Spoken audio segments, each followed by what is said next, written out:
Selamat pagi Bapak Ibu Saudara yang kasih Tuhan. Saya berharap kita semua dalam kondisi yang sehat. Dan kalaupun ada yang sedang dalam keadaan sakit dan dalam masa pemulihan, saya berdoa kiranya saudara-saudara boleh mendapatkan kesembuhan dari Tuhan. Tema renungan pada pagi hari ini adalah perumpamaan tentang orang Farisi dan pemungut cukai yang terambil dari Injil Lukas pasal 18 ayat 9 sampai ayat yang ke-14. Saudara-saudara, saya membayangkan diri sebagai seorang jemaat yang hadir di bait Allah ketika saya mendengar orang Farisi itu terlebih dulu berdoa kepada Tuhan. Saya melihat dirinya maju ke depan dan dengan menegadahkan wajahnya yang berpupur putih, tanda ia sedang berpuasa, dia berdoa, "Ya Allah, aku mengucap syukur kepadamu, karena aku tidak sama seperti semua orang lain. Bukan perampok, bukan orang lalim, bukan pezina, dan bukan juga seperti pemungut cukai ini. Aku berpuasa 2 kali seminggu. Aku memberikan 1/10 dari segala penghasilanku." Saudara-saudara, sebagai seorang penganut agama legalis, dia berhasil menyaksikan kehidupannya yang saleh.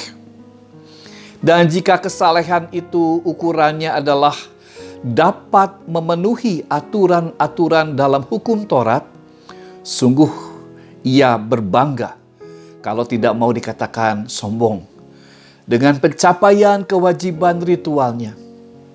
Saya kagum dengan model kesalehan seperti itu. Dan tidak banyak orang yang dapat memenuhi taat, kewajib memenuhi aturan keagamaannya. Ia dapat belajar menyangkal kepentingannya diri sendiri demi mentaati kewajiban aturan agamanya. Saya belum tentu bisa. Apalagi menjelang Rabu-Abu ini. Ada kaul yang diwajibkan demi menolong sesama dari kesusahan mereka. Kesusahan hidup sesama kita. Belum tentu semua orang dapat mengikuti puasa dari Rabu-Abu sampai Paskah dengan taat. Mungkin banyak bolong-bolongnya. Tapi kekaguman saya beralih menjadi kekecewaan kepadanya. Ketika dalam doanya orang Farisi ini membandingkan dirinya dengan si pemungut cukai. Dalam pandangannya sebagai seorang yang berdosa atau salah. Kaum pemungut cukai dipahaminya secara pada umumnya. Mereka adalah orang yang suka melakukan pelanggaran terhadap hukum Taurat. Tetapi mengapa dia membandingkan dirinya dengan orang lain?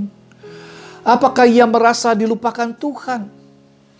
Kemunafikannya membuat saya muak ketika saya menyadari bahwa dia hanya berdoa untuk membanggakan dirinya sambil merendahkan si pemungut cukai. Sementara saya mendengar dan merespon dalam hati doa orang Farisi yang seperti ini, tiba-tiba saya mendengar doa dari si pemungut cukai. Dia berdoa di sudut belakang ruang ibadah itu. Ia tidak berani menengadahkan wajahnya ke atas. Lihat, dia memukul-mukul dirinya sendiri. Tanda penyesalan akan dosanya. Dan dengan suara lirih ia berdoa, "Ya Allah, kasihanilah aku orang berdosa ini." Saudara-saudara, doanya sangat pendek, tetapi maknanya mendalam. Wah, saya kagum pada dirinya. Ia tidak merasa ada kebanggaan apapun dalam kehidupannya. Ia pun tidak merasa memiliki pencapaian yang baik dalam mentaati aturan keagamaannya. Ia seorang yang gagal. Tetapi ia memiliki kesadaran akan keberdosaannya dan ia bertobat kepada Tuhan. Tiba-tiba saya tersadar dan saya terguncang. Betapa banyaknya orang yang suka menunjukkan kesalehannya dalam beragama, tetapi lupa memberlakukan kasih dalam berbagai rupa perbuatannya. Lupa untuk memahami realitas bahwa dirinya selalu berada dengan sesamanya. Agama bukan melulu relasi dengan Allah dan memisahkan diri dengan sesama. Berhasil mentaati aturan keagamaan tetapi gagal berbuat kasih kepada sesama bukanlah suatu hidup keagamaan dan kesaksian kehidupan yang sesuai dengan pesan agama itu. Juga tidak menunjukkan pada suatu kesehatan mental yang baik. Orang yang sehat mentalnya adalah orang yang dalam kerohaniannya atau dalam hatinya selalu merasa tenang, aman dan tentram. Orang Farisi dan pemungut cukai bukan orang-orang yang memiliki ketenangan, aman dan ketentraman dalam hati mereka. Tetapi si pemungut cukai dalam pandangan Yesus adalah sebagai orang yang dibenarkan karena dia bertobat.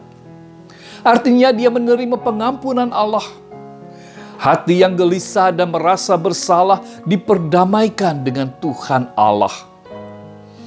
Ia menemukan makna dari hidup beragama, yaitu memiliki hati yang damai, tenang dan aman, atau mental health. Terpujilah orang-orang yang menyadari kelemahannya dan mau bertobat serta hidup dalam anugerah perdamaian Tuhan. Maka ia pun mampu hidup berdamai dengan sesamanya. Amin.